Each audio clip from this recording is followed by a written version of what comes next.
Hello' everyone, নমস্কাৰ সকলোকে। আৰু আজি ঘৰৰ পৰা গুৱাহাটী যাবলৈ ৰেডি হৈ আছোঁ। আৰু মই ঘৰৰ ওচৰৰে বা এজনী ঘৰত ঈদ খাবলৈ মাতিছিলে। একচুৱেলি ঈদ খাবলৈ আমাৰ টাইম নাই, যিহেতু আমি গুৱাহাটী জাৰ্ণি কৰিম। সেইটো কাৰণে চাহ একাপ খাবলৈ আহিছোঁ।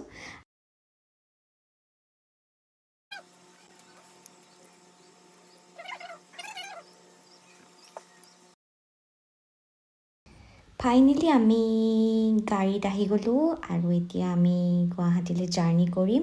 আৰু ৰাস্তাত আমাৰ প্লেনিং হৈ গ'ল যে আমি তেজপুৰত ৰখি বা ঘৰত সোমাই যাম আৰু চাই থাকোঁ। আগতে তেজপুৰত আহিবলৈ বহুত ইজি আছিলে, আৰু আজিকালি ফ্লাইঅভাৰ বনাই থকাৰ কাৰণে অলপ লেট হৈ যায়। আমি ফাইনেলি দেৰি হৈ গ'ল আজি আহি পোৱা। তেজপুৰ বাঘৰ পাইছোঁ। চিধা আহি আমি খানাত বহি গ'লোঁ। বায়ে ধুনীয়াকৈ আমাৰ কাৰণে খানা বনাই ৰাখিছিল আৰু আমি এতিয়া খানাটো খাই লওঁ আৰু জাৰ্ণি কৰিব লাগিব, যিহেতু আজিলৈ আহিলোঁ। Bye bye.